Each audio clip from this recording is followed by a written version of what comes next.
Good evening to you all. Um, this is Dr. Basil Bruno, Director of the International Institute for Pathology and Forensic Science Research at David Umahi Federal University of Health Sciences, Uburu. And on behalf of myself and the sponsors of this wonderful project, the CAP Foundation and its Executive Director, Dr. Maya Ogden, and also members of our host institution, the International Institute for Pathology and Forensic Science Research, and other members of our organizing team, I welcome you to this laboratory quality management course that runs every Monday, 4 p.m. for the next 12 weeks. The invitation email for this session contains a link to a course landing page where you can access recorded sessions. It is also very important to participate in the entire program diligently and respond to the in-course test questions that will be presented at the start of each day's session. And just a reminder that certification is predicated on successful completion of the course. And these in-course tests, assessments are very important indicators of your attendance and participation. There's nothing much to worry about, as the correctness of your answers are not our primary focus at this point. We are rather concerned about having a rough understanding of the overall participant knowledge of these concepts prior to the modules. These will guide the presenters to where, to focus on certain areas, to lay more emphasis depending on your responses to this. So please endeavor to respond to all the questions. Whether you're right or wrong is not really the important thing at this point. Thank you very much. All right, so I will be the facilitator for today, and the topic we'll be presenting says foundations of laboratory quality management systems, with emphasis on the ISO 15189-2022 updates. For our learning objective today, this session, what we aim to achieve, first of all, is to explain the fundamental principles of quality management system and its role in laboratory operations. The second thing is to highlight the key components of an effective quality management system. Then we can go ahead to discuss the latest updates in the ISO 15189-2022 update and their impact on laboratory accreditation. And finally, we will look at some strategies for implementing and maintaining these updated standard compliance.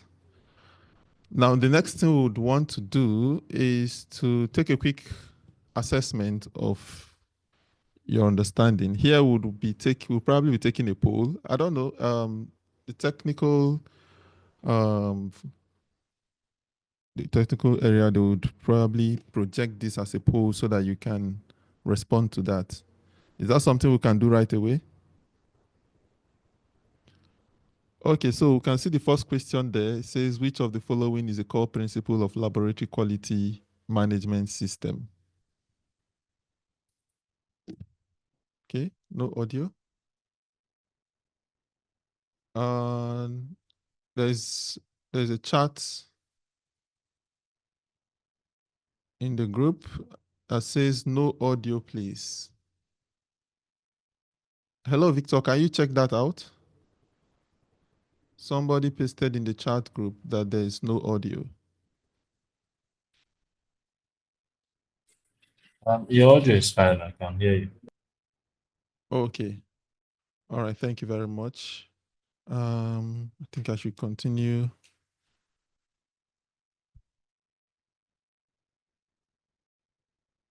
How did I get to this point?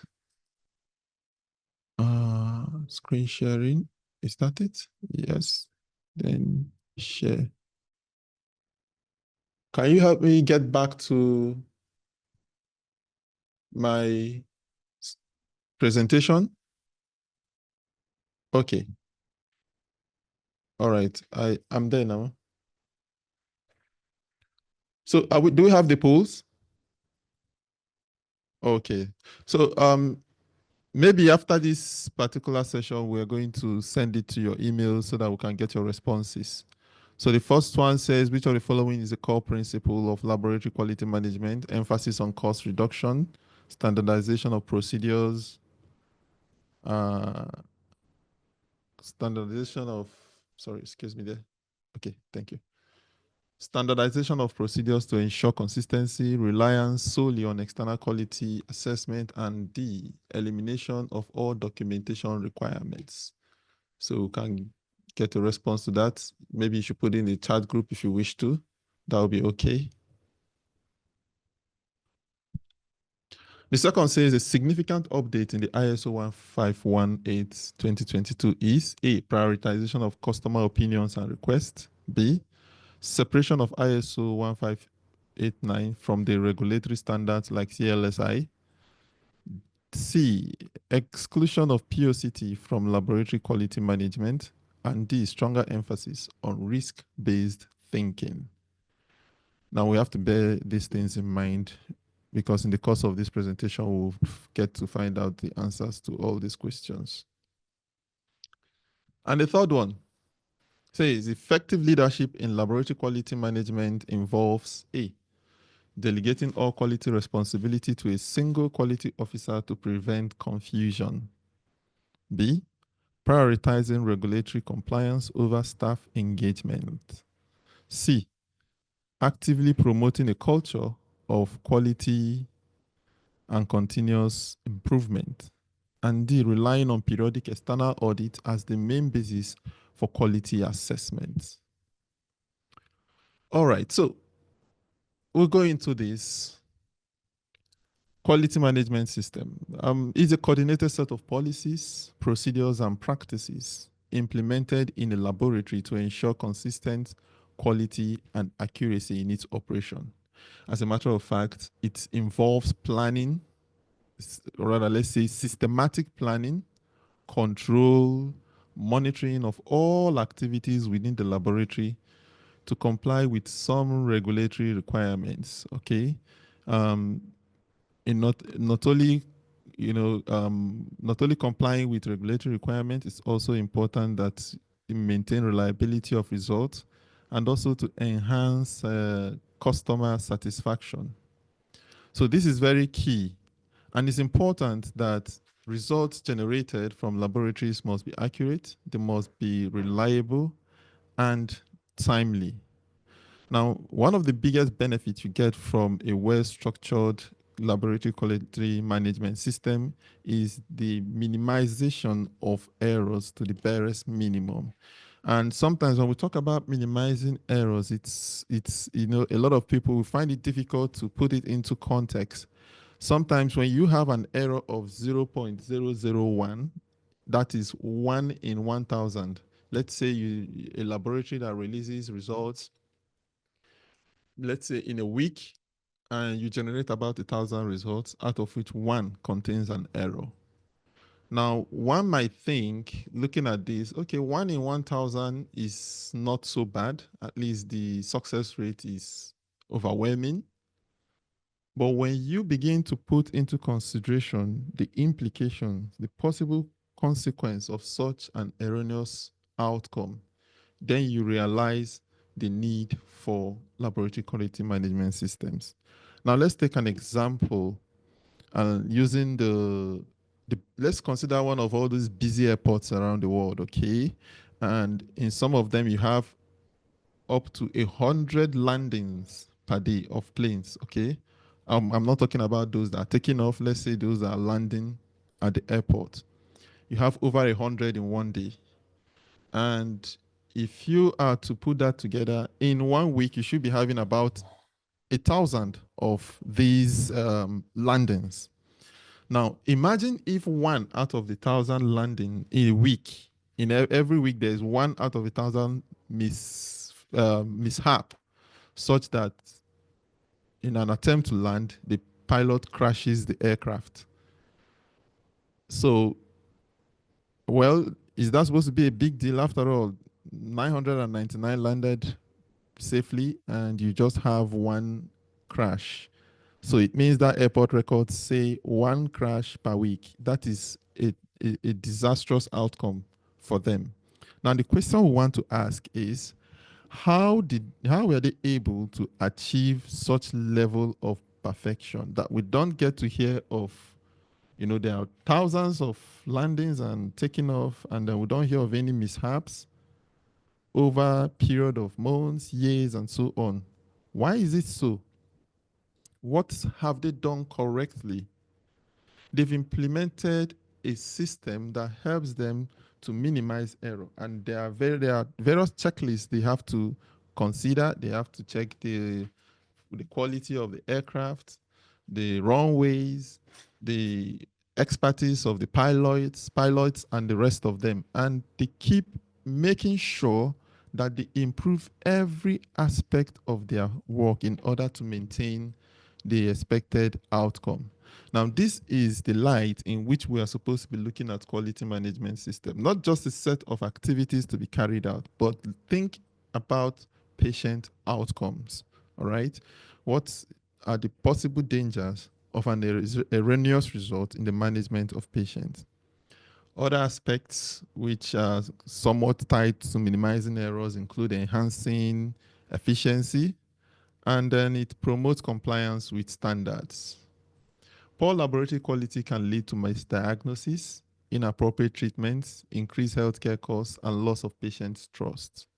Various standards and regulations outline specific requirements, and our focus will be on the ISO 15189 standards. Now, let's talk about the fundamentals of laboratory quality management system. The ISO and the CLSI have a definition for quality management system, and it refers to coordinated activities. It refers to the coordinated activities to direct and control an organization with regards to quality. The primary purpose of this is first to ensure reliable test results to enhance patient safety. Ensuring reliable test results means to minimize errors and variability in laboratory testing. To enhance patient safety, here it supports accurate diagnosis, treatment decisions, and disease monitoring. It is also important to achieve regulatory compliance, meeting up with both national and international accreditation standards. To improve operational efficacy, this way you get to streamline workflows, optimize resource utilization, and reduce waste within the laboratory. And then finally, it enables one to promote continuous improvement.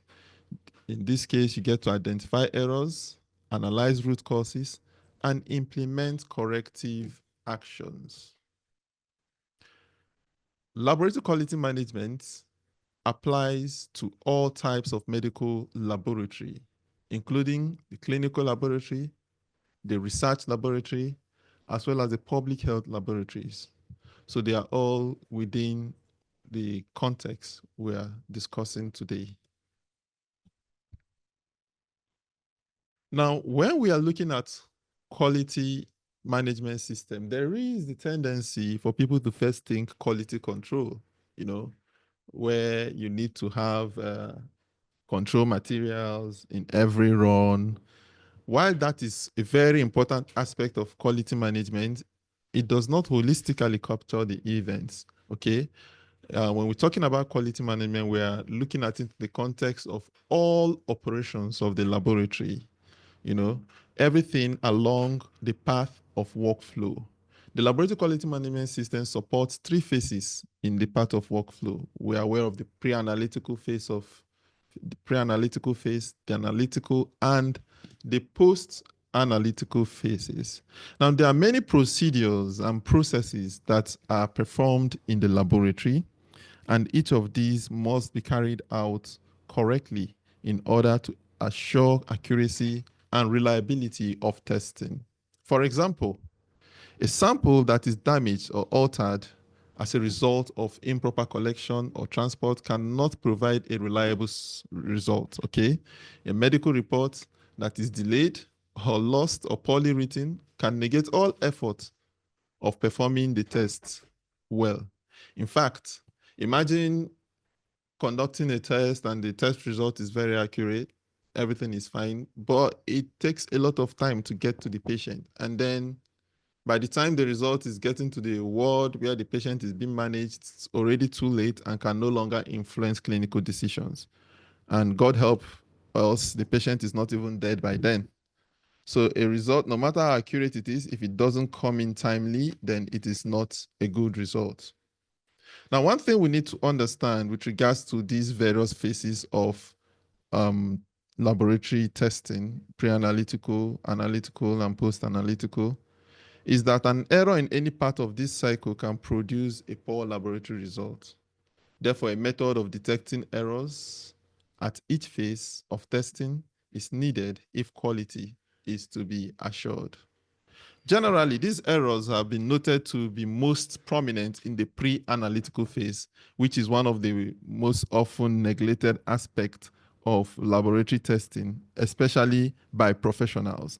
You know, people who are more concerned either about, let's say in the case of the biomedical scientists, they could be more concerned about the bench work, you know, getting the analysis done correctly right there on the bench, or in the part of, let's say, a pathologist who is more concerned about just interpreting the results or, you know, making clinical inputs to the laboratory outcome.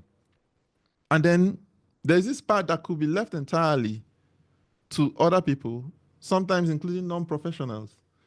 And you assume, well, it's just to collect sample, put them in the right bottle, keep it, do the whole the separation, and then store it. When it's ready, keep it on the bench. I'll come in and do the analysis, and off I go.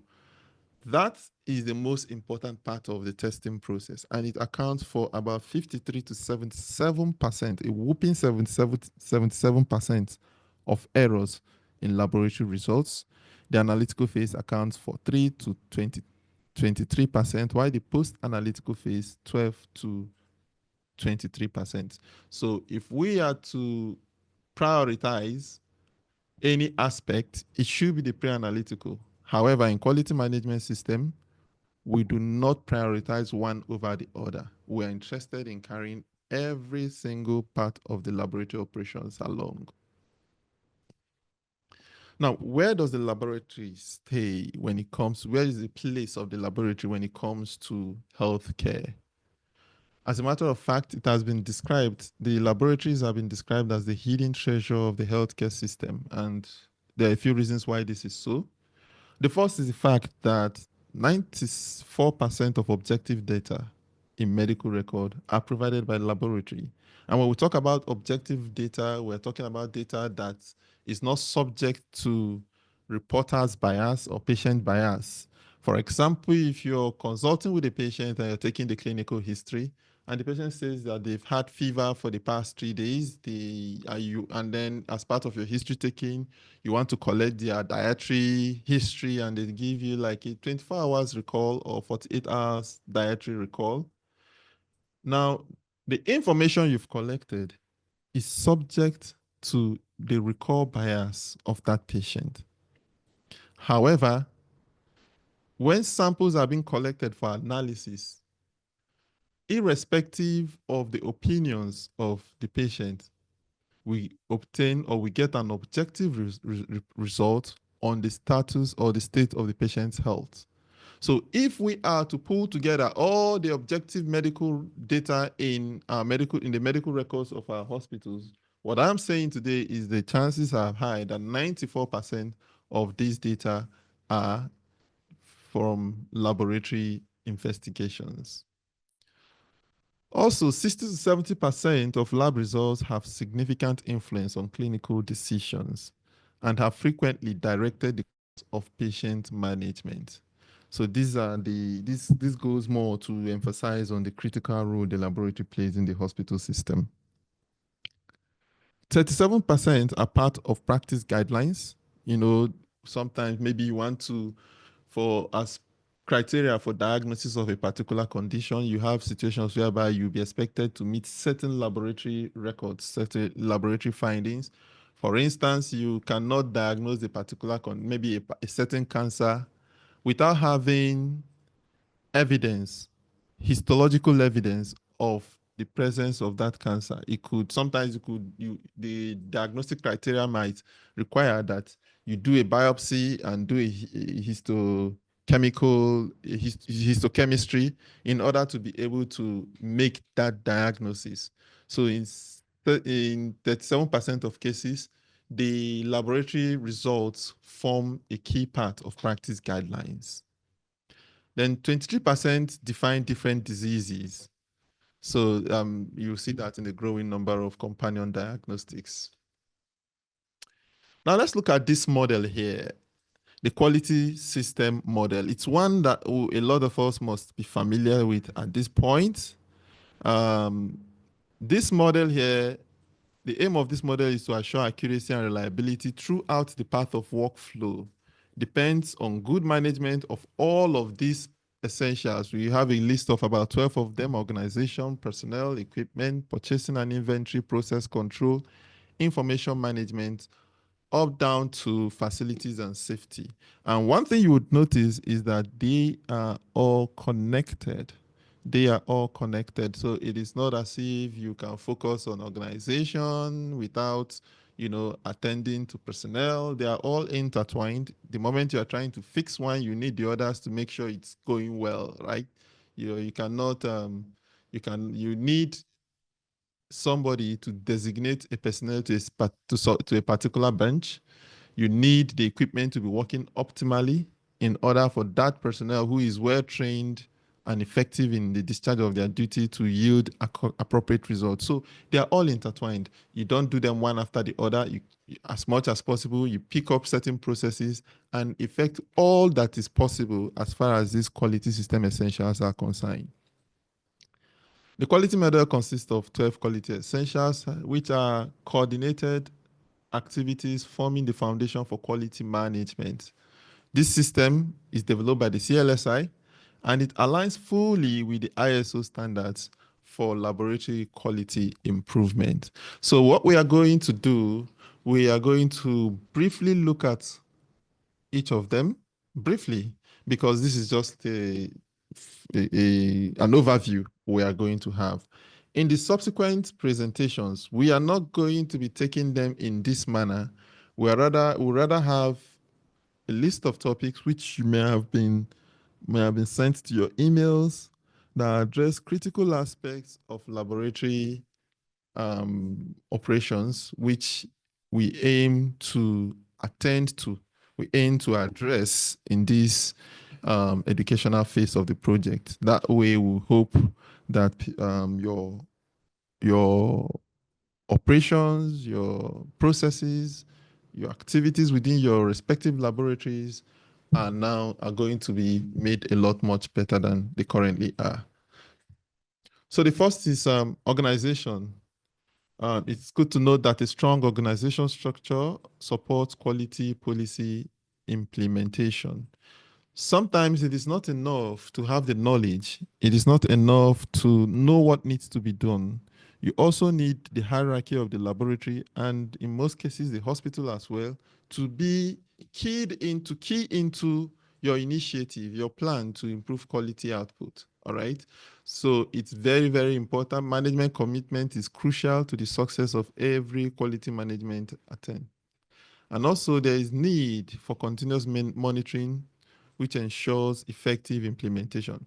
So right down here, we have a diagram that shows where the responsibilities and authorities lie, okay, with the top management to start with. And then they are the ones to provide resources.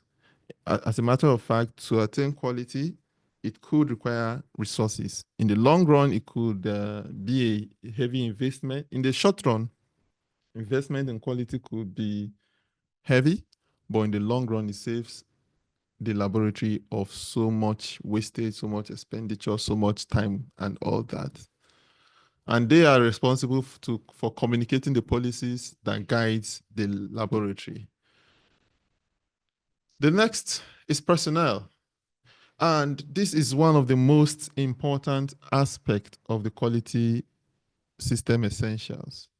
In fact, if I am to decide, I would say it's the most important because you need people to implement quality management system. And that is why it is the most important. Every other aspect will remain redundant and unattended to if the personnel are not keyed into. Everybody in the laboratory has to key into this. And this is why this program is not specific for any group of experts, or it's not limited to pathologists, it's not limited to biomedical scientists, it's not limited to technicians. It is open to all laboratory, everybody that works in the laboratory, all right, irrespective of your profession. And at the end of the day, we believe that if the professionals in the laboratory are keyed into quality management system, but the other people in the laboratory, down to even the laboratory cleaner, is not keyed into it, it could scuttle all our attempts. So in order to attain quality, every member of the system have to be a part of it, and that is why personnel is the most important aspect of the quality system essentials. It involves human resources. We need to identify job qualifications and job descriptions to be sure the people involved are qualified and have the capacity to deliver on the expectations. And then it doesn't even matter, it's not enough to rely on the qualifications. You also need to do proper orientation. You know, yeah, somebody may have the right qualification, but they would need to see how things are done within your laboratory, where various things are kept, who to speak with when there's need to troubleshoot a problem, and so on and so forth. Then there is need for competency assessment. It doesn't just stop at employing the right hand. You have to also, from time to time, evaluate to be sure that they are doing the right thing. And then professional development. The laboratory should create rooms for laboratorians to improve on their knowledge and to grow in the line of their expertise. And this is one of the things we are looking at here, alongside continuing education. So this is one of it. Various programs should be conducted to help laboratory professionals to update their knowledge and improve on their practices. Equipment. Here, these factors are important here. There must be proper selection and installation, maintenance and servicing, as well as repairs to ensure functionality, and as much as possible, avoid downtimes, because the moment there is a downtime, it could scuttle laboratory functions and throw patient management into jeopardy. There's also need for regular equipment validation and calibration to prevent errors. Now, with regards to these errors, it's not enough that you have put in mechanisms to prevent it. More importantly, you should put mechanisms to identify whenever it happens, because let's be honest, mistakes are bound to happen. Where the big problem is not identifying them. So as much as possible, we have to put systems in place to identify errors, especially or hopefully to identify them before they become detrimental to patient care. Then there should be a structure of maintenance program. There should be a structured maintenance program that enhances the reliability of these laboratory equipments. And then it's also important to have an equipment record, the life history. When was this equipment serviced? When was it last calibrated? When was it bought? How long has it worked? And right from the procurement till the point when the equipment breaks down or becomes repeatedly unreliable, then it needs to be replaced. So each equipment should have records that it is referred to as a book of life, right? So everything that goes on with the equipment should be recorded somewhere. Purchasing and inventory.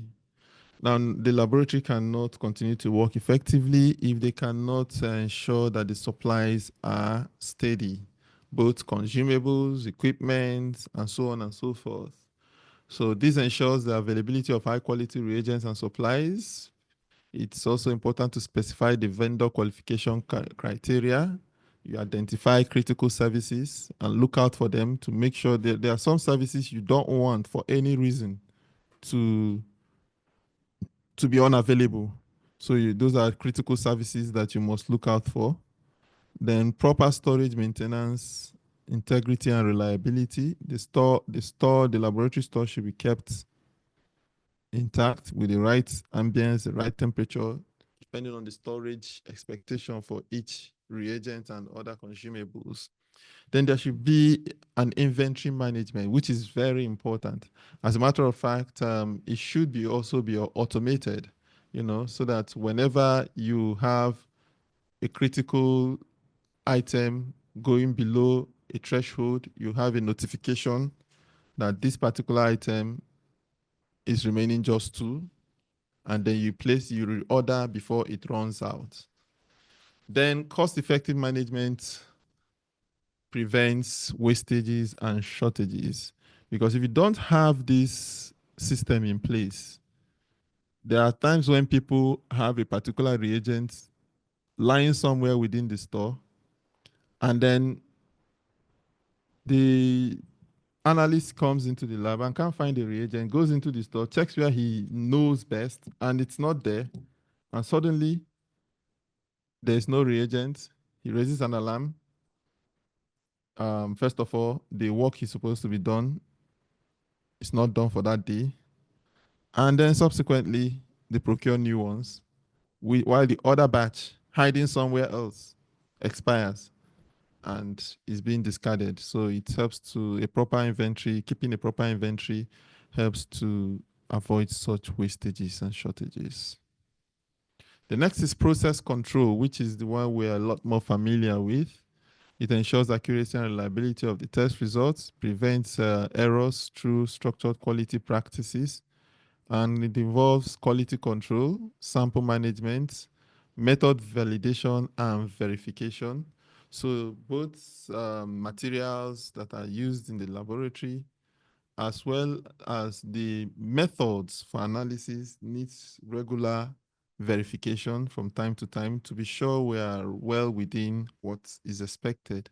And very importantly is the quality control. No laboratory assays should be conducted without adequate quality control measures. Information management involves proper handling of requisitions, reports, logs and records, complaints, and other things of such nature. The laboratory must be accurate, confidential, and accessible. Can be managed via a paper-based or computerized system, and it supports decision-making and patient care. So that proper information management is required for um, for better laboratory services. An important quality essential again is documents and record. Here it provides guidelines on laboratory procedures, um, which are being documented. It involves collection of information, reviewing them, revising some of them in order to make sure they are up to date and to keep them relevant. And then also who makes the policies, to whom it's being made, everything needs to be spelled out correctly. Storage and retention of documents and all this will be addressed in the relevant topic where it will be discussed down the line in the course of this program. They are essential for regulatory compliance and quality assurance. It's not enough to say you are doing the right thing. You have to document it. So you document what you do and you do what you've written. So the things you've said you'll be doing in the laboratory as regards to quality, as much as possible, you get to do them. And after doing them, you also document that you did them and how you did them effectively. Going forward, occurrence management. This is one very important one. even if you have put in place a quality management system, you also have to put a system to look out for it to ensure that nothing goes wrong.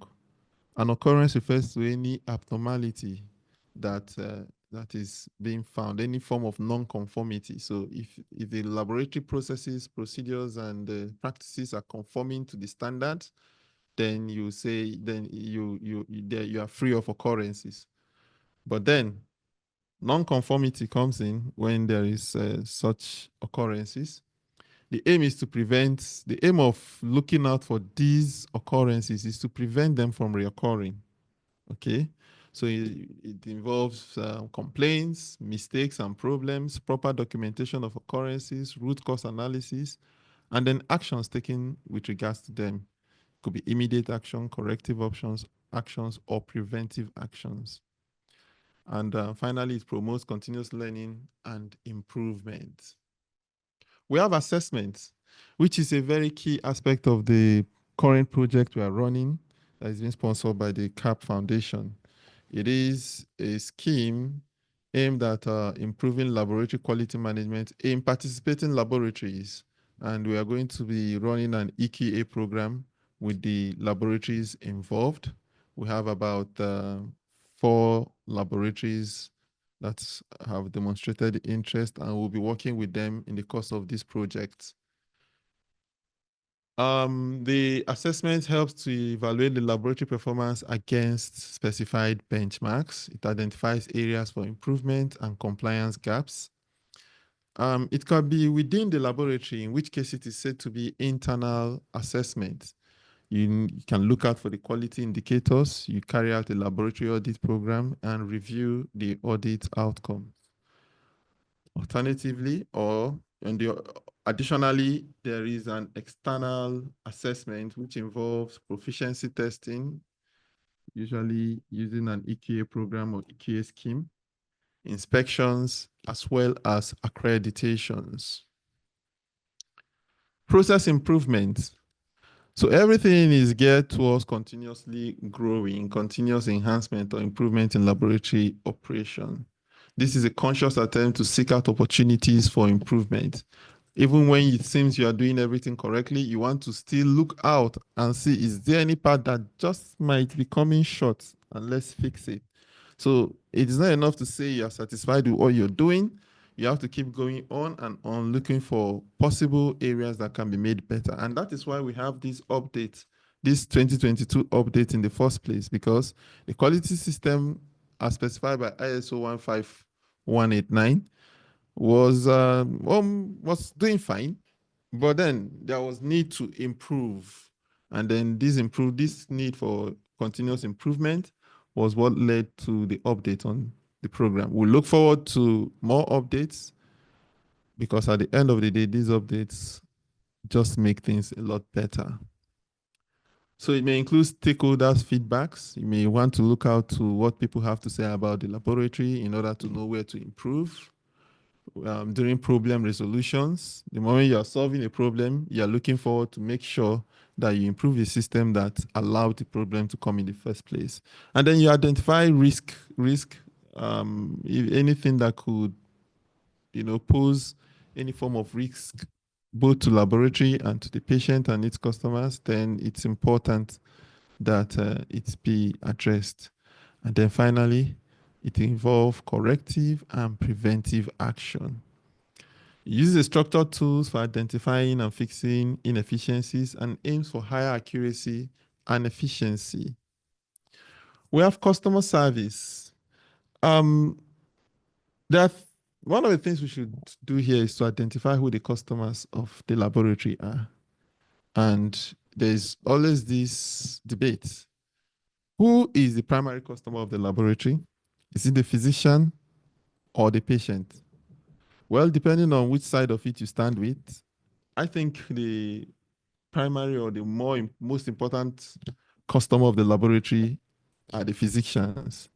And my reason is this, because most times the patient need the physicians to make sense out of the results or to take decisions. Like if a patient gets a feedback from the result, even if it is well interpreted, they always want to discuss it with the physician. in order to take a decision.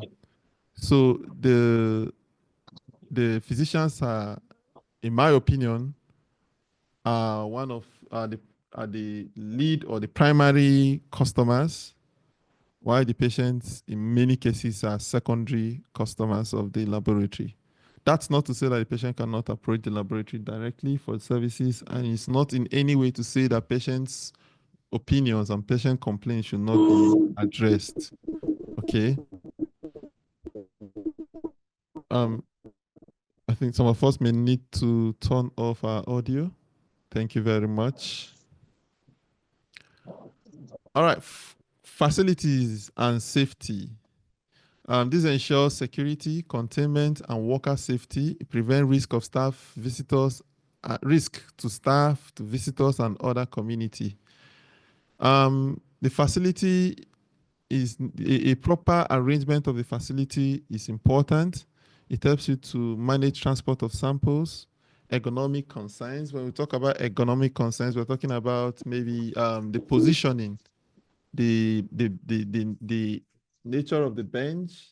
Is it so high? Is it too low? Does sitting on the bench for 15 minutes cause any form of back aches or any discomfort? So we need to, all those things need to be sorted out in the laboratory, and very important to have adjustable stools so that lab personnel can adjust it to attain the right position and the right comfort that does not compromise their health. Containment and restriction of high risk areas. Very often we are used to having areas we do not want people to access, both because we don't want them to interfere with the activities going there, but more importantly, because it is useful, it is in their best interest to stay away from such places due to the potential risk of harm they may face. Then waste management is something else. If the laboratory does not have an effective waste management system, it could be a source of pollution for the entire society environment. And then another important aspect is that of lab safety.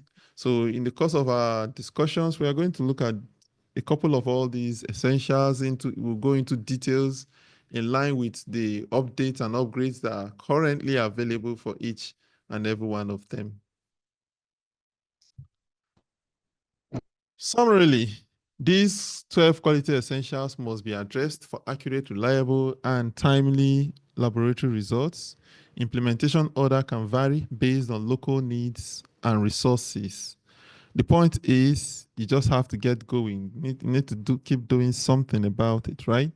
Quality without quality management, errors and problems will occur, and more importantly, they will go undetected.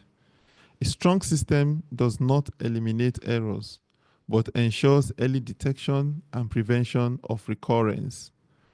Continuous quality improvement leads to a high-performing and trustworthy laboratory. So we have a saying here. It says implementing quality management does not guarantee an error-free laboratory, but it detects errors that may occur and prevent them from recurring. So that way you are sure that the laboratory processes, procedures, policies is experiencing continuous growth and improvement. Now let's briefly look at the international laboratory standards. There is need for laboratory standard. There is need for for certain specific quality expectations for laboratories to meet up to. And if you have a standard, it means you have a target. It means you have something you want to measure up your performance to. And that is why we have standards like the ISO and the CLSI. The part of quality management system is assessment, measuring performance against a standard or benchmark, a concept that was left by industries. We took an example of the aviation industry, and we're talking about how they are able to minimize errors, and despite the throughput, within all those very busy airports around the world, and yet we don't get to hear so much occurrences. Okay. So there are various standards. The ISO standard for laboratory, as at 2020, 2000, it was more of general quality management requirements for laboratory. ISO IEC 17025, which is 2025, laid more emphasis on competence of testing and calibration of laboratories. ISO 15189 2027 focused on quality and competence in medical laboratories. We also have the CLSI, the Clinical and Laboratory Standards Institute. Those are the ones that came up with the QMS model involving the 12 quality system essentials we talked about. Now, there are other international laboratory standards, which you can see in this slide here. We'll talk about the ones that are relevant going forward. Now, let's have an overview of the ISO 15189. It is an internationally recognized standard that specifies the quality and competence requirements for medical laboratories.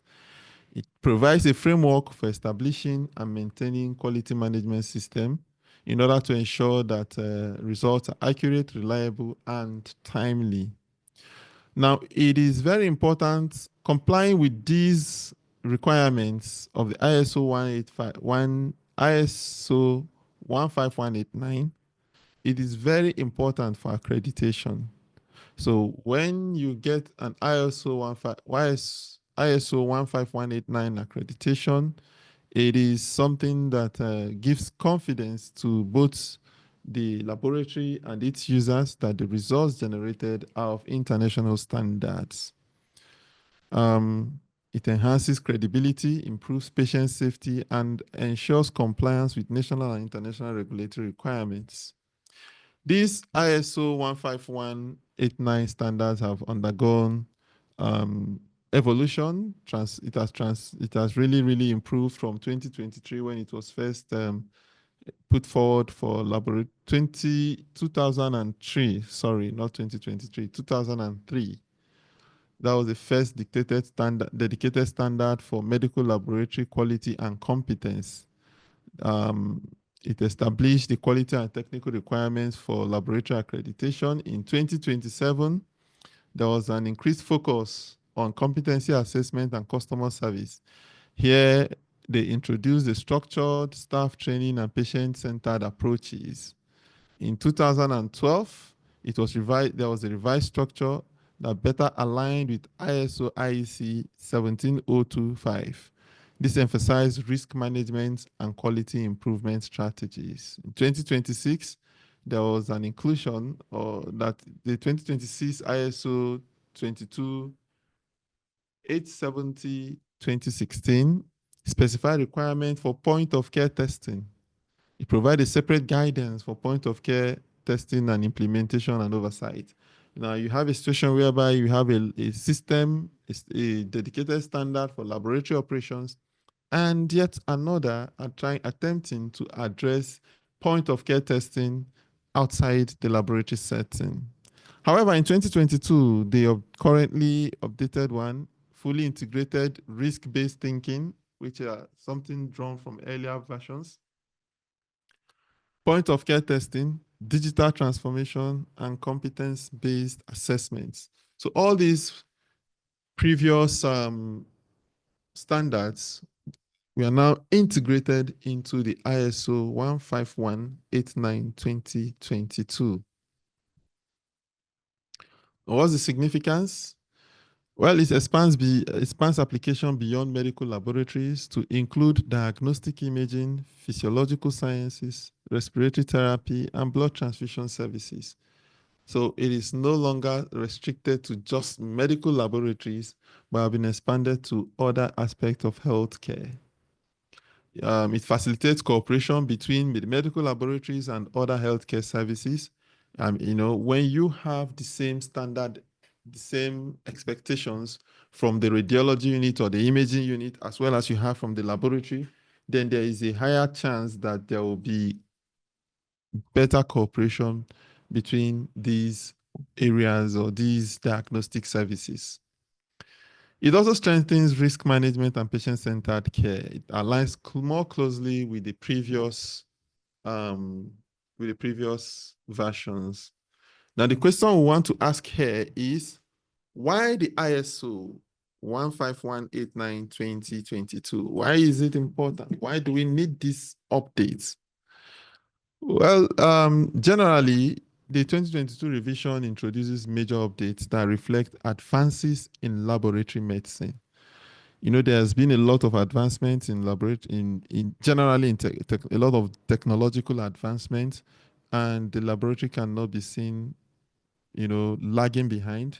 So a lot of things have been introduced. In fact, there is this software people now acquire to enable them effectively implement a quality management system. I think it is called, there's this one I know of called Simpler QMS. Okay. It's a very elaborate software. What it does, it can help you put checks and look out for occurrences. In fact, every aspect of quality management system is integrated in it. But remember what I said about the personnel, because someone has to operate it. So if there's an occurrence and the personnel does not enter it into the software, then addressing it might be difficult. But if it is entered appropriately, it guides you even up to corrective actions on what to do. By so doing, the whole concept of quality management will not really be strange anymore, because sometimes the thing about quality management is it is not an intellectually challenging concept. Okay, it is simple to understand. Everybody knows what it means to document what they did and do what they document. The problem here with quality management is doing it, getting it done. Not just getting it done, but doing it correctly, consistently, and effectively. That is where the challenge with quality management system lies. And then also the update was important because it emphasized a stronger focus on risk-based thinking. So no longer should you just be waiting for an occurrence. You have to look out for any situation that could expose the laboratory to an occurrence happening. So it's more of a risk-based thinking. And then better agreement with other ISO standards. This updated requirement reflects advances in technology, new regulatory requirements, and best practices. What are the major revisions? Well, with regards to risk-based thinking and the risk-based thinking and process approach, it shifted from procedural compliance to risk-based management, identify, assess, and mitigate risk proactively to improve patient safety. It aligns with the ISO 901 process-driven approach for continuous quality improvement. Integration of point of care requirements. POCT now is now included in this updated version. It helps you to standardize quality control, validation, and risk management for point of care devices. You see, there are these practices that we see in a lot of hospitals where there is a main laboratory and you have somebody out there who has a certain POCT machine. It could be the glucometer, and is using it independent of the laboratory. And the results generated from it is being used to manage patients. That is indeed an absurdity. So in reality, in actual sense, all point of care devices must be regulated. A lot is involved. Even those, I'm sure we'll have sessions of this program that will address this particular issue. Even those that are going to operate the point of care devices that are not exactly laboratory personnel. They could be clinicians, they could be nurses, and so on and so forth. If they are to operate these devices, then they will require training on how to operate the devices, as well as training on quality management system. So it is not enough to procure a point of care device and deploy it for services. It must also be regulated to ensure that it keeps it yields accurate results. Then also, this update also ensures seamless integration of the point of care results into the laboratory information management system and the patient record. So it's a holistic thing. And mind you, integration, this laboratory information management system, it's what we're talking about, technological advancement that have been integrated in the current updates. Going forward, emphasis on patient-centered quality strengthens laboratory responsibility for sample integrity and result accuracy. It improves patient identification, sample collection, and test results communication, and encourages closer collaboration between laboratorians and between laboratory and clinicians. And then greater agreement with previous ISO standards. It incorporates method validation, measurement of uncertainty, and proficiency testing, promotes structured internal audits and risk-based quality management, and enhances global standardization of laboratory operations. And we also have the new requirement for laboratory information management system, which has been integrated into the update, the current updates.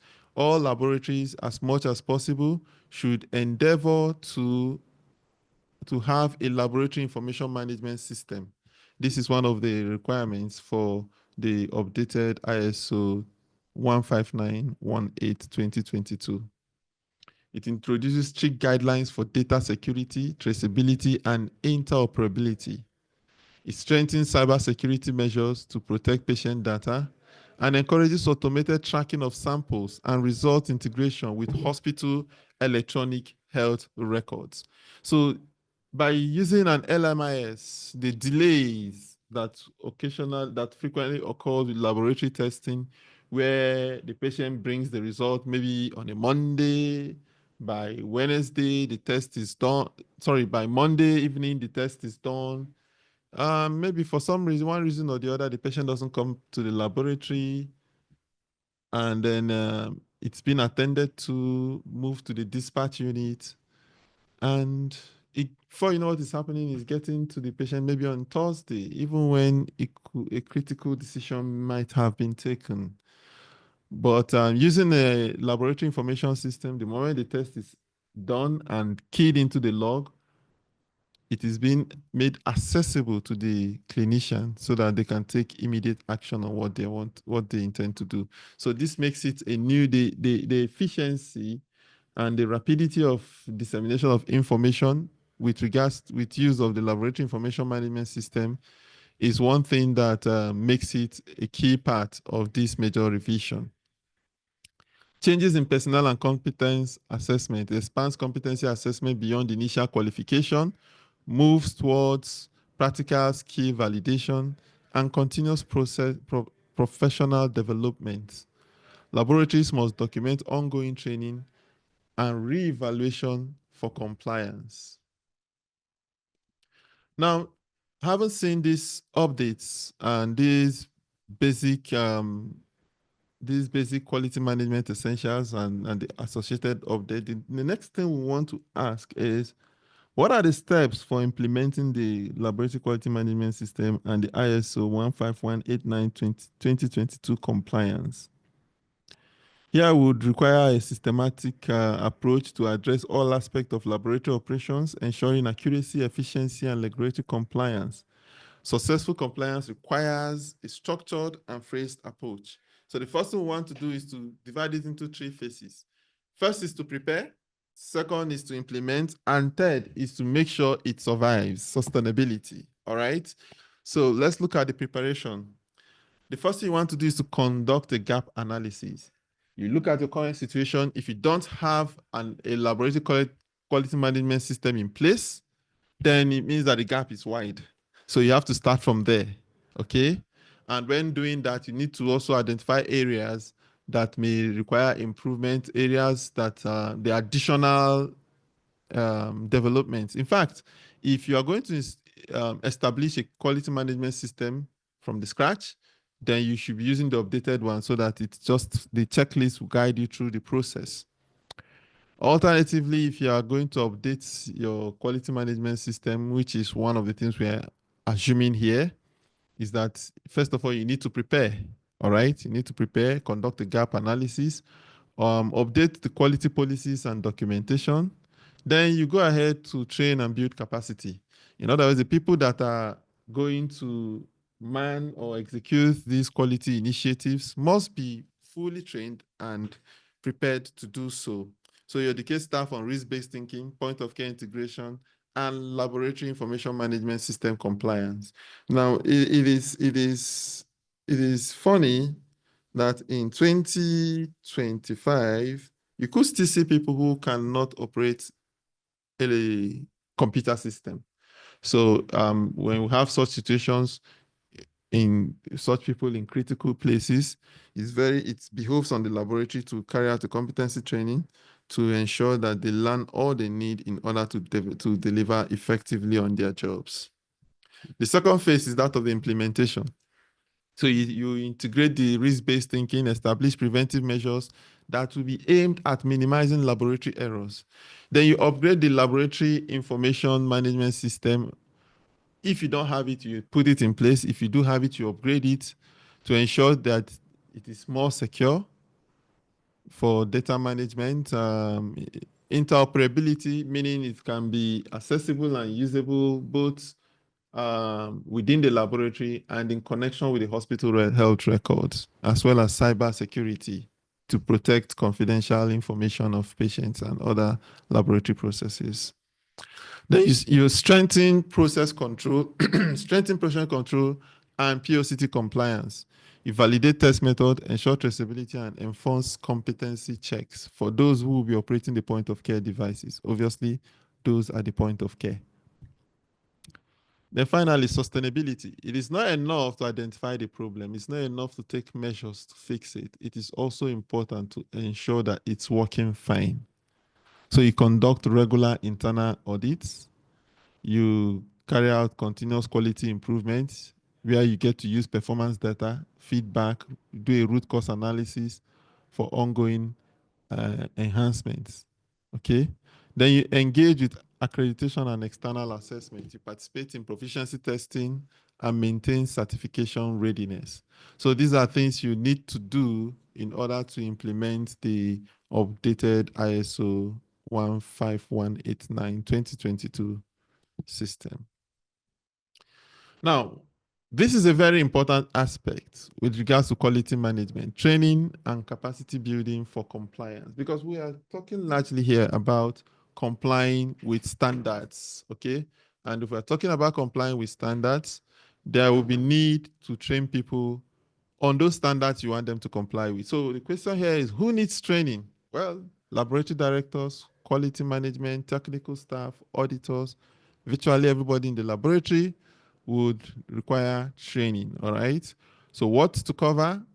Now we're talking about updating to the current quality management expectations. So we'll talk about risk-based thinking, point of care integration, LIMS upgrades, and competency assessment.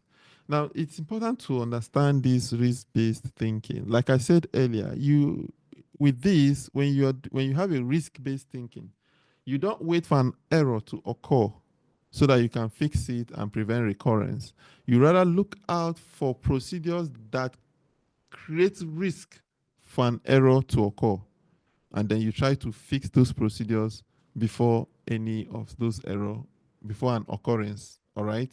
So that is the idea behind risk-based thinking. We're going to be talking about it. Risk-based thinking, risk-based thinking. That is what we mean. Being proactive, not waiting for an occurrence before you act, but looking out for situations that give room for an occurrence and then you act on them. How can this be implemented? We can conduct workshops, online courses, proficiency testing, external partnership, and this current program we are on right now is exactly one of such. It is one of the ways we can implement these capacity building, which is what we are doing right now. Okay, so I think it falls in the aspect of online courses. So at the laboratory levels, you could carry out workshops, do proficiency testing. The proficiency testing, we are also, two of them here are two things we are doing. We are doing an EKA program. We're carrying out an online education on quality management system. So what are the challenges and the potential solutions we could have? Limited resources. What is the city solution? You seek for government or donor funding, prioritize cost-effective strategies, and phase implementation gradually. All right. So you don't wait till when you have all the resources before you start, your journey towards quality improvement. Whatever resources you have, whatever level you are, you pick up a particular area and improve on what you're doing. So that's what we mean by phase implementation. All right. Then there could be a challenge of laboratory personnel being resistant to change. In fact, not only because they may not understand, there are some people, provided the idea is not coming from them, they wouldn't want it to fly. All right. So in this case, what do we do? Involve staff in decision making. Involve staff in decision making. If you just come out to say, okay, from now, this is how this laboratory is going to carry out this function. Some people, the default setting of some people, different response with some people is no. Why? This is how we've been doing it ever since, even before you came to this laboratory. How can you just come suddenly and you're telling us this is what you want us to do? So you don't just come out and dictate what needs to be done. It's better to involve all the staff in decision making. If there is any occurrence, it's an avenue to introduce quality management system. When you people are reviewing the occurrence, or maybe there is something that, comes to the laboratory as a shock or something, I don't know. We are not praying for bad things to happen, right? And then everybody is now looking to, hey, it's not a good idea for something like this to have happened. We need to do something to prevent it from happening subsequently. And then comes an opportunity to get staff involved in decision making. So if staff believe that they're part of the idea, then they are unlikely to be resistant to the change. You communicate the benefits and provide incentives for compliance. Provide incentives for compliance. A lot of people want to have evidence of training, evidence of having acquired a skill, you know. So if there's a way to let them know that, it goes into, they will be certified for this knowledge they are gaining, or, the laboratory is going to give you a favorable assessment for promotion based on your knowledge and application of quality management systems. Stuff like that. Provide some sort of incentive so that those who are resistant to change will be more inclined towards embracing the change that comes with quality management implementation. Then there is a lack of trained personnel. Implement structured training programs, mentorship, and continuous professional development programs. So that will help with the training of personnel. Fortunately, with regards to quality management system, like I said earlier, it is not intellectually challenging. All that is required is attention to details, presence of mind. It's expected for one to effectively or efficiently and diligently do what they're expected to do. So it's easy to understand. And even why you're doing it is easy to understand. It's where the main crux of the matter lies is in doing it. All right. Then data security and LMIS integration. You have to upgrade LMIS software or introduce one if you don't have it. Ensure cyber security compliance, and very importantly, with regards to the personnel, provide IT training. Okay. Then there could be a challenge of maintaining accreditation compliance. You conduct a solution to this is to conduct regular internal audits, proficiency testing, and corrective action tracking. So let's look at a case scenario, right? Kind of to see how what we've talked about, how it could fit into the system, right? So we have a background here. A large hospital laboratory receives complaints from clinicians about delayed test results and inconsistent reporting.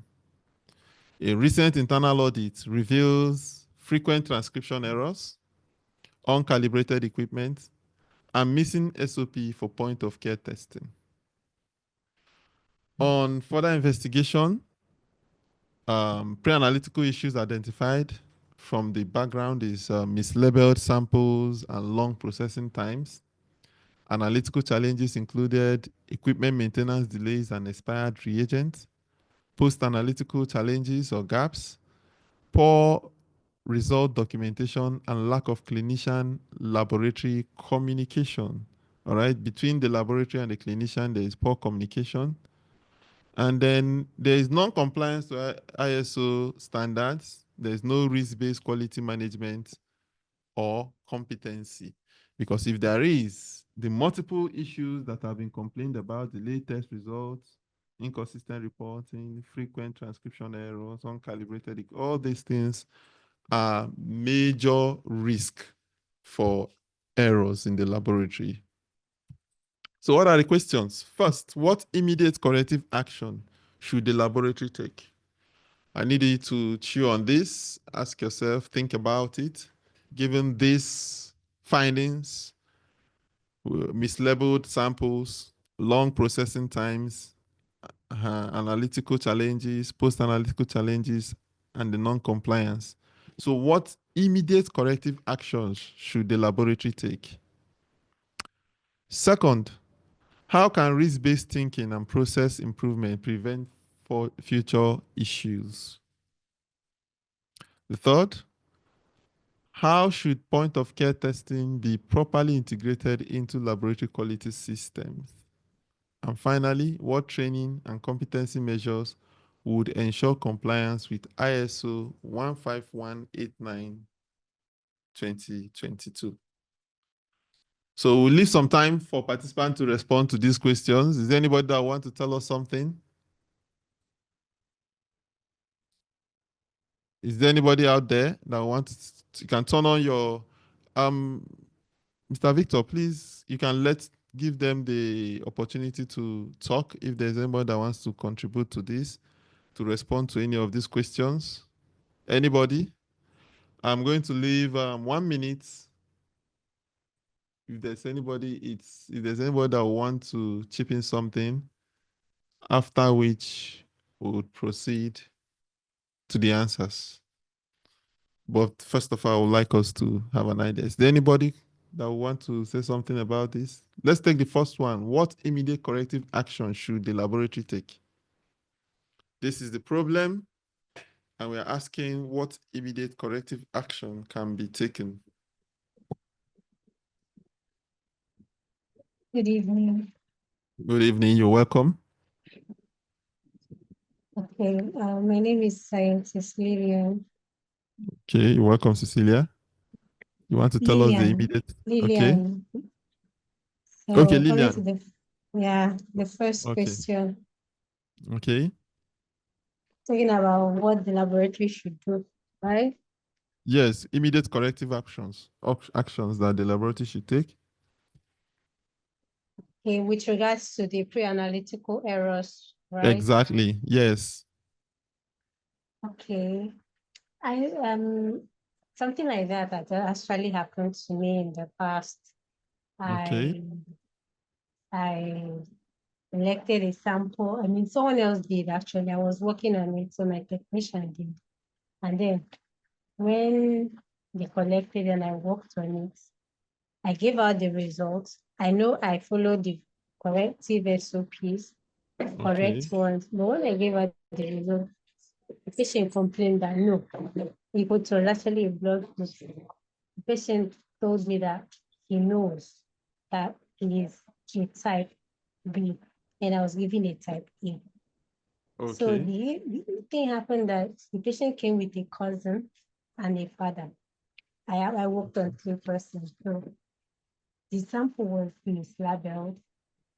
The child was for the cousin, and the father was like, no, he knows. And then the man started suspecting the wife and the cousin. Probably that something is going on here. So we had to do another collection and then rerun the sample and got the correct result. So I feel, I feel that it's something like this should happen. First of all, with pre-analytical problem, it affects every other processes.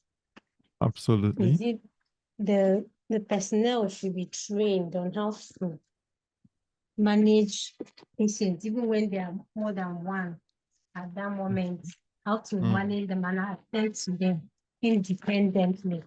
Finish with this person before this person. Because what happened was that the three of them were in there together. So the whole thing was just so confusing. So I feel Yeah. that the best thing to do is the person should be educated on be in charge of your boots. I mean, nobody should pressure you. Know what you're Yeah. doing.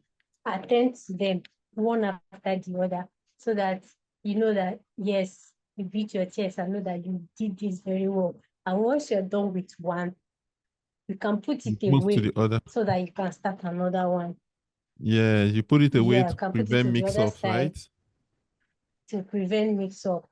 And then make sure Beautiful. that you label your container before doing any collection. And once you finish with that one, put it and start with the other one. So Very well. I feel it all depends on the personnel actually, because that's Okay. where it Thank you comes very from. much. Once you, right? Thank you so Okay. much. No, carry on. Okay. Are you done? Yeah. Thank you very much, Lillian. You captured it so beautifully.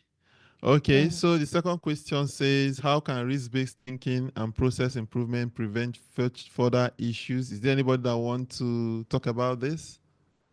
Because what Lillian said actually captures it. We are going to go over the answers, and you see that she said exactly what needs to be done. Does anybody want to talk about how the risk-based thinking and process improvement prevent future issues? I'll leave Good another 1 minute. evening. Good evening. You're welcome. Yes, thank you so much. My name is Loretta Isafo. You're welcome, Lorenta. Yes, so, okay, for the risk-based thinking and process improvement, I'd like to Okay. touch on the problem that was identified with expired reagents. Okay. That's been the analytical challenge. Okay, Yeah. so I believe that, like when you talked about inventory under the CSC, maybe Yeah. not maybe, a process can be a process or an SOP can be put in place, a structure whereby either by automated or manual inventory, they can know when which reagents are going to be expiring first and how Yeah. they can be used. So I think that can be Replaced. implemented for future for so that the following tests that will be done, that mistake would not be made again. Great. Equipment Okay. maintenance delays. Um, Basically, I okay. Also, for the mislabeled samples, I also wanted to suggest that going back to pre-analytical. I Okay. think where I did my internship as a scientist, there was there were SOPs, on pasted On the everywhere, walls. including the phlebotomy unit. So Okay. you see a step by step how you're Approach. supposed to collect the sample exactly. So you know that you're supposed to label a sample bottle even before collection. So I believe that that would, because if you are facing only one patient, you would label only one bottle. So that way, that mistake will not be had again. Absolutely. So with a risk-based thinking, you don't wait for this to happen. You know that there's a Yes, tendency for people to mislabel these things. So you want to yes, put up proper perfect. signals on the Yes, wall to yes, guide them. yes. Thank you very much. So those two Yes. aspects have been talked about. We'll look at 3 and 4 shortly. But let's just have a recap of what have been discussed and maybe have 1 or 2 more insights. For the first one, what immediate action should the laboratory take? First of all, make sure all samples are properly labeled to prevent mix-ups. Fix and calibrate equipment so test results are accurate. Train staffs on following clear procedures, SOPs for testing and reporting, and assign a quality manager to oversee these improvements. So basically, we see that our respondents are reflecting the same thing that we're thinking about. For the next one says, how can risk-based thinking help identify where errors happen most? Example, sample handling, testing, or reporting. And we all know that most of the errors happen at the pre-analytical stage. Even within that pre-analytical stage, at what point, which is the most prone area, where is the high risk area for errors, and then you identify such errors, there's such areas, and put structures or procedures in place to help prevent them. Set up routine equipment checks to avoid breakdown. So you don't have to wait for the breakdown occurrence before you work or fix. You keep checking so that if any equipment is at the risk of breaking down, you do something about it before it actually occurs. Perform regular audits to catch and fix problems early, and then learn from past mistakes to prevent them from happening again. So these are the responses to the first two. Then we have the next. How should point of care be properly integrated into laboratory's quality system? Remember, we said here that part of the observations was that they are missing SOPs for point of care testing. In fact, not well, they are missing in the sense that if you say missing SOPs, most times it may sound as if there was one before and then it went missing. Very often, most of the point of care testing devices are just conducted on their own. All right. So missing SOPs or absence of SOPs. That's the problem we are looking at here, right? So we're asking, how should point of care be properly integrated into the laboratory's quality system? Does anybody have any insights on this? Anybody have anything to say here? How can point of care be properly integrated into the LQMS? And then the second one says, what training and competency measures would ensure compliance with ISO 15189-2022? Okay, I'll leave another 30 seconds this time if there's anybody that wishes to say something about any of these two. Otherwise, I'll proceed to provide the answers and then we go ahead. We wouldn't want to go beyond the 2-hour mark for this presentation. So is anybody? Okay. It seems nobody wants to contribute to this. Okay, we'll go on to provide the answers. And I'm very sure when I project or share the answers, most of you will realize it is what you have in your mind. Of course, quality management is just like that. The concepts are easy and relatable and straightforward, but the problem lies with doing it. Imagine having to record everything you do. How many of us do that diligently? But that is what quality management system is about. So the laboratory, the head of the laboratory and all that will look for ways of making these seamless. As much as possible, you want to make it seamless for the personnel to be able to enter the records. It's not when they want to, maybe they calibrate a machine in the morning and they can't find the record book where they are going to enter it into. It's going to be a discomfort for them because their plan was just to do their work and move on. But now they have to go looking for where the document is. So such things should not be. The record book should be close to those places. In fact, there should be charts available. If you do the calibration, you tick the chart. You understand what I mean? That way, it makes quality management and quality improvement easy.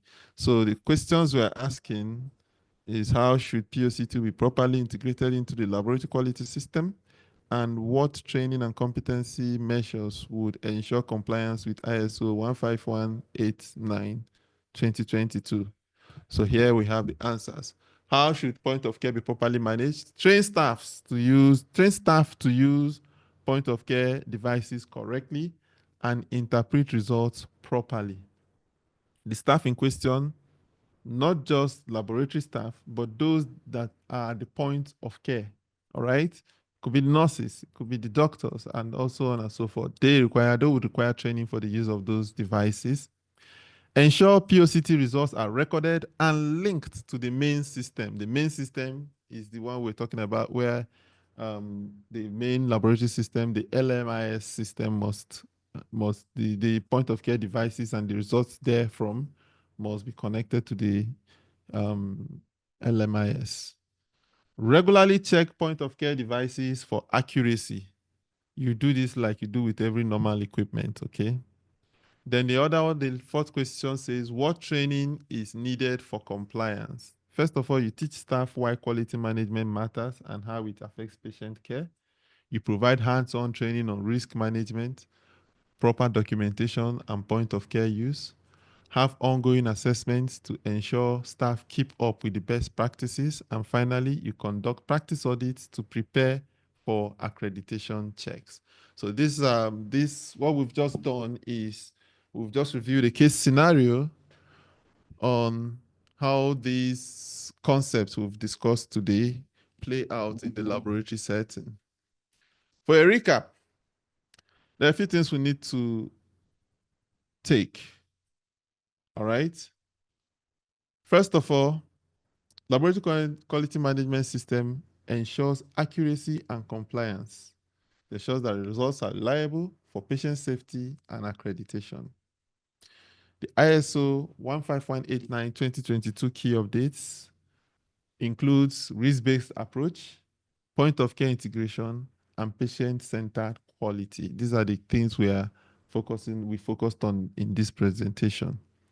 Stronger personnel competency requirements. We emphasize the need for ongoing training and structured assessments. We've laid emphasis on laboratory information management system and data security enhancement to improve traceability, cybersecurity, and digital integration. Then we talked about implementation requiring gap analysis and training. The gap analysis is to identify where there is a problem, where a gap needs to be filled, where something has to be repaired or done correctly. And then you train people on how to do them. All right. And then finally, overcoming challenges. And we said in order to, we identified a couple of challenges and potential solutions. And we say one of the key things we need is phased implementation. Then stakeholder engagement as well as continuous improvement. So these are the summary of our discussion today. We're open for questions. You can, I don't know, Mr. Victor, please activate their speaker so that they can come up with the questions. We can take questions relating to today's topic or to the webinar sessions, or even the initiative, the current initiative and the CAP sponsored project. CAP represents College of American Pathologists Foundation, all right? So if you have any questions with regards to any of these, please, we are open to take that. So I'll leave another 1 minute for any questions. I hope there are. Or I hope there are none, whichever one. If there are none, it means everybody understood the presentation today. Are there any questions, please? Okay.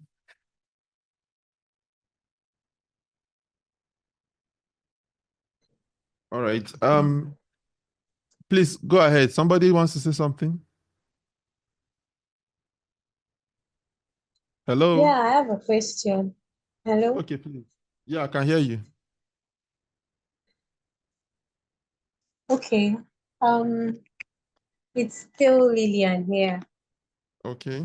My question is about all this point of care testing. Okay. Is there a way to do a quality check on it? I mean, because I had like an encounter with a particular company like that. I got a strip from a particular company, and I was getting a lot of false positive results. So when I tried confirming with another make, it was giving me negative. I tried another one, it was giving me negative. I then realized that it was from that company.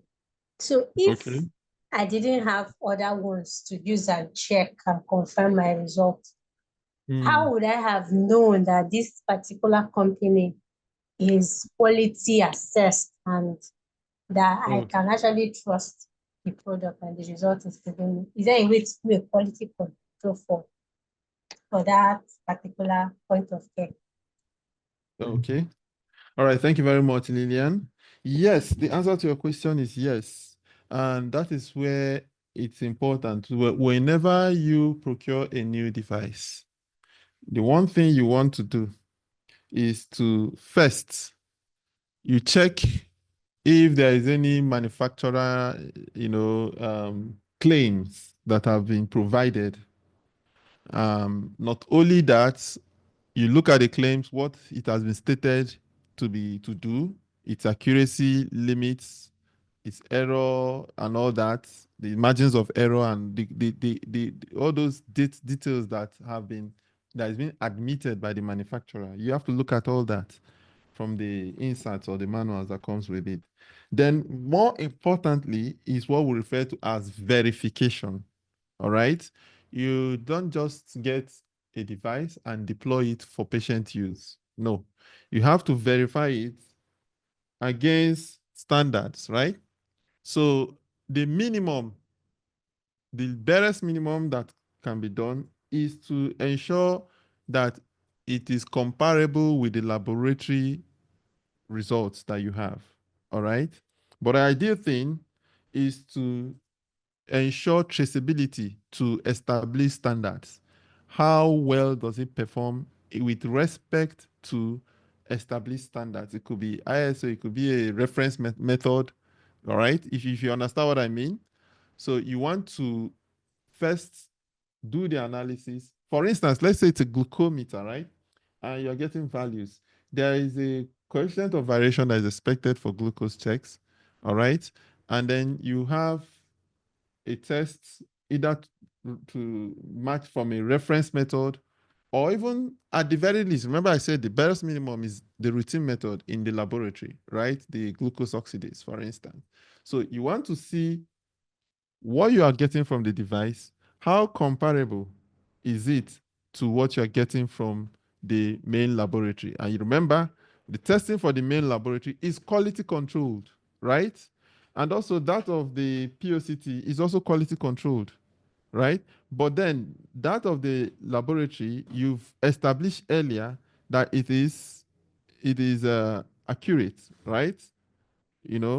That's the assumption we are making, that the laboratory is accurate, right?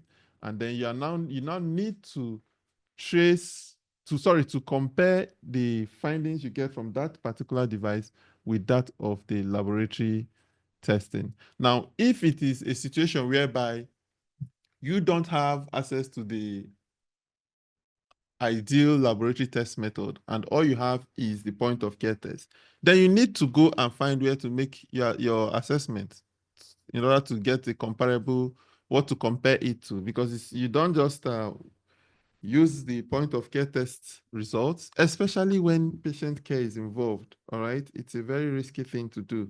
So it's always important to check it in line with other trusted testing method before implementing it. And I'm sure in the course of this program, there will be an elaborate topic on this particular issue.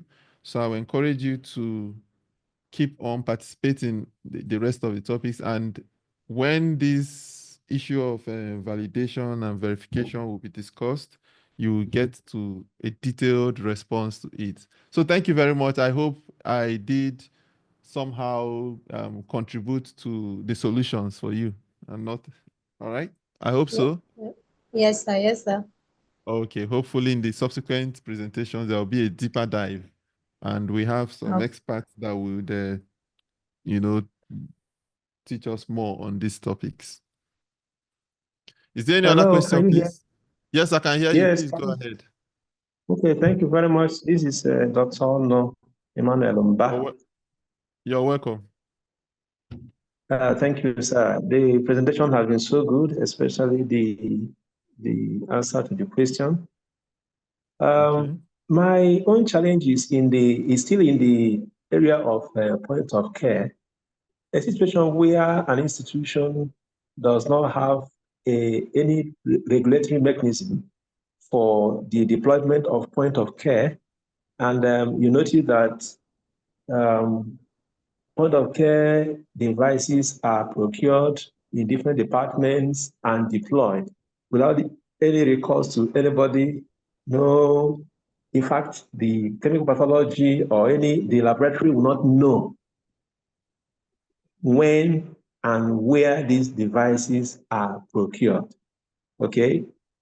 For instance, things like glucometer, you get them being used in the wars, in the accident emergency, and so many other places.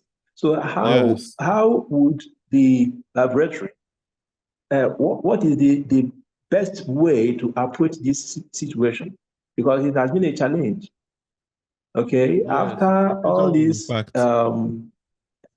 training, how to regulate it and things like that, how do we get the system to understand that some of the things don't just get into use without regulation? Thank you. Thank you very much. That is a very important issue.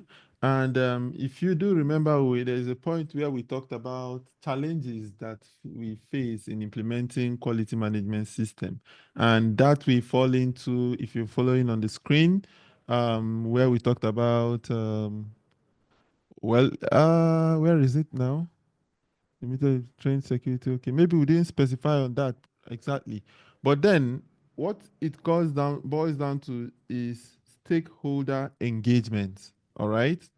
Now, those devices were procured maybe by the hospital management, maybe by the specific department in question, maybe by an individual. All right. So it calls for better stakeholder engagement. The hospital management or the department in question, preferably the hospital management, have to have a policy. They have to have outlined steps for introduction of these things. And ordinarily, they are not going to do that. It takes the laboratory to engage them meaningfully. So there is need for a meaningful engagement between the laboratory and the hospital management. And remember, the first quality management essential we talked about was organization. All right.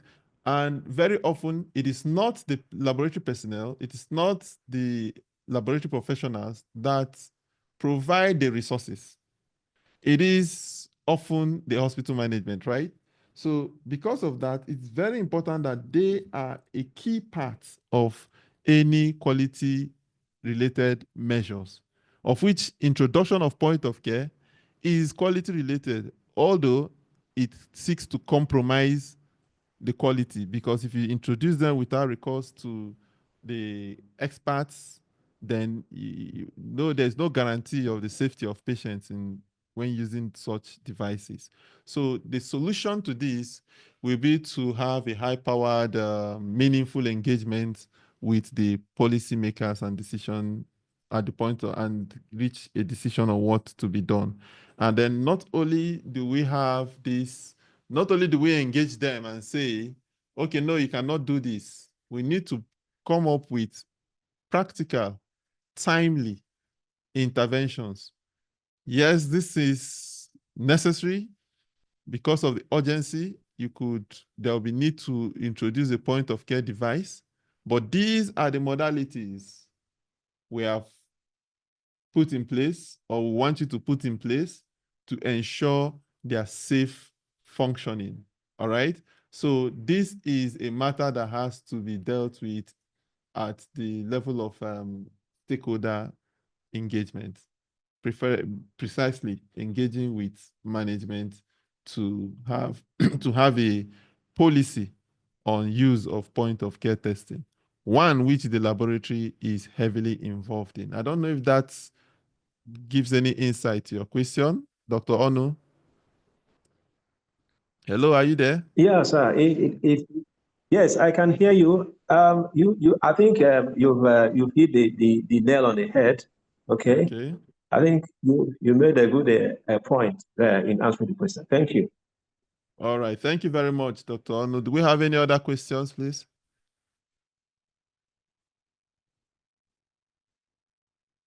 Okay, so in the course of these programs, our aim is not to exceed the 2-hour mark. So far, we've spent 1 hour, 41 minutes. Final words. Small, consistent improvements lead to big changes in laboratory quality. So these are the final words, our take home for today. Regardless of the situation of our various laboratories, in terms of resources, in terms of financial support and all that, we shouldn't look at those challenges as a reason why we shouldn't make any effort towards quality improvement. At every level, you look for the small thing you can do consistently, and you will be surprised the massive change it will bring to your laboratory quality. Thank you very much. By next week, same time, we'll be having a presentation. The facilitator will be Dr.